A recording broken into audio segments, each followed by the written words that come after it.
Your spiritual walk is hinged upon how fluent you are with Jesus Christ in prayer.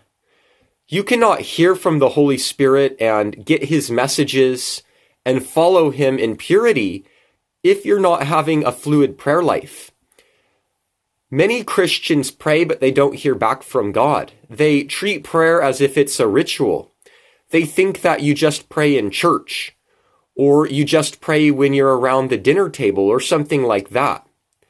But if you're going to follow Jesus and be his child, you have to have a fluent prayer life where you hear from him, you pray and communicate with him, and then you are led by whatever the Holy Spirit calls you to do.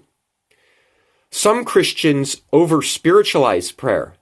They think that you should only pray in absolute silence with no distractions from children. Because they will only pray in absolute silence, they rarely find times to pray. Others think that you can only pray in the front of the church. They think that it is a show. If we treat prayer like a ritual or a ceremony, we won't have a real connection with God. There is no exact science to prayer. It's not a formula. It's not a ritual. It is not a ceremony. I want to read to you what Jesus did say, though, about prayer in Matthew chapter 6. He said, "And when you pray, you should not be like the hypocrites, for they love to pray standing in the synagogues and on the streets or on the corners of the streets, that they may be seen by men. Assuredly, I say to you, they have their reward. But you, when you pray, go into your room, and when you have shut your door, pray to your Father who is in the secret place, and your Father who sees in secret will reward you openly. And when you pray, do not use vain repetitions, as heathen do, for they think they will be heard for their many words. Therefore, do not be like them, for your Father knows the things you have need of before you ask." We all know the type of Christians that pray vain repetitions. The Catholics do this. They think that they'll be heard by saying Hail Marys and talking the Lord's Prayer over and over and over again. These sorts of prayers are vain repetitions. They do not glorify God.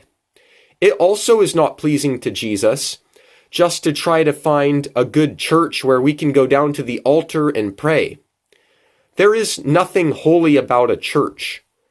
There is nothing holy about a specific sanctuary. You don't have to go into a church to be pleasing to God and to get your prayers heard. Nor do you need to go find a religious man who can hear your prayers and then pray on your behalf. You need to work out your own relationship with Jesus and speak to him the things that are on your own heart. I don't know how many emails I get from people that say, "Please pray for me. If you pray for me, then my prayer request will be heard." It is good to pray for one another, but each of us have to do our own work and pray and work out a relationship with Jesus. If you don't do that, you won't be hearing from the Holy Spirit. I could pray for you, or someone, some pastor, anyone could pray for you for hours and days, and no work will be done in your own prayer life because you haven't done the work yourself. I encourage you to go to Jesus, have a real prayer life, and do whatever it takes to push through in prayer. You don't have to be in absolute silence. You don't have to be praying on your knees in the dark. You just have to do whatever is efficient for you, whatever keeps you awake.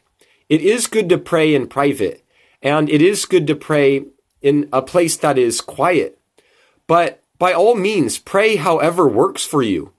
You know, sometimes being in a quiet place all alone, it makes me fall asleep. Sometimes the best place for me is on a walk. If we're walking, we can pray on a walk. Or if we are jogging, we can pray on a jog. We can pray with our hands up.